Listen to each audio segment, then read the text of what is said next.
କୁହନ୍ତି ନା କଥାରେ ଅଛି ଜଗାର ଡୋରି ଯେଉଁ ପର୍ଯ୍ୟନ୍ତ ନ ଲାଗିଛି ତମେ ତାକୁ ଦର୍ଶନ କରିପାରିବନି। ଠିକ୍ ସେହିପରି ଆଜି ଦର୍ଶନ କରିବାକୁ ଗୁଣ୍ଡିଚା ମନ୍ଦିରକୁ ଯାଇଥିଲୁ।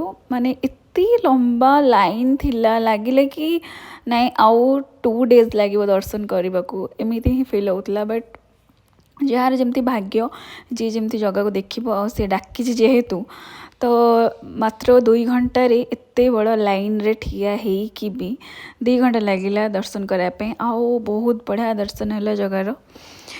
ତାପରେ ଏଠି ଏତେ ଗୁଳୁମୁଳି ହେଉଥିଲା କ'ଣ ପାଇଁ କେଜାଣି, ଆଜି ମାନେ ବର୍ଷା ଉଠେଇଥିଲା ବଟ୍ ଗୁଳୁମୁଳି ଥିଲା।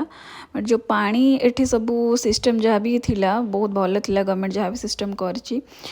ତାପରେ ଏଠି ଟିକେ ଜଗାର ରଥ ତ ଛୁଇଁବାକୁ ଦେଲେନି, ତାର ସେଠି ଟିକେ ଦେଖି ଦର୍ଶନ କଲୁ, ରଥର ଦୀପ ବଗେରା ଲଗେଇଲୁ। ତାପରେ ଏଠି ଛୁଆଟାକୁ ଦେଖନ୍ତୁ, ସେ ଯେଉଁ କ୍ୟୁଟ୍ ଆଉ ସେ ଯେଉଁ ଭଳିଆ ହେଉଥିଲା ସେଠି, ମୋତେ ଦେଖି ବହୁତ ଖୁସି ଲାଗିଲା। ଆଣ୍ଡ ତା ପ୍ୟାରେଣ୍ଟସ୍ ବି ମୁଁ ତାର କ୍ଲିପ୍ ନେଉଥିଲି ବୋଲି ଅନେକ ହସୁଥିଲେ। ତାପରେ ଏଠି ଆମେ ଟିକେ ମାଆ ଝିଅ ଟିକେ ରଥକୁ ଦେଖିକି ଦର୍ଶନ କଲା ଟାଇମ୍ରେ ଟିକେ କ୍ଲିପ୍ ସେ ଗୋଟେ କିଏ ନେଇଯାଇଥିଲା।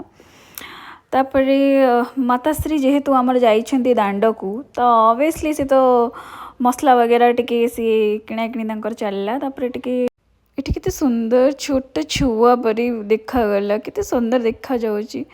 ତାପରେ ଏଠି ଟିକେ ଦର୍ଶନ କଲୁ ଆମେ। ଦର୍ଶନ କଲା ପରେ ତାପରେ ଟିକେ ବୁଲାବୁଲି ଟିକେ କଲୁ, ଦାଣ୍ଡ ଟିକେ ଚଲାବୁଲା କଲୁ, ଯେହେତୁ ପାଗ ଠିକ୍ଠାକ୍ ଥିଲା, ମାନେ ବର୍ଷା ହେଉନଥିଲା। ତାପରେ ଏଠି କିଛି ବୁଢ଼ା ଲୋକ ବସିକି ତାସ୍ ଖେଳୁଥିଲେ, ଯେଉଁଟାକି ବହୁତ ଯେଉଁ ଜିନିଷ ବହୁତ ରେୟାର୍ ହେଇଗଲାଣି, ବସିକି ଗୋଟେ ସାଙ୍ଗେ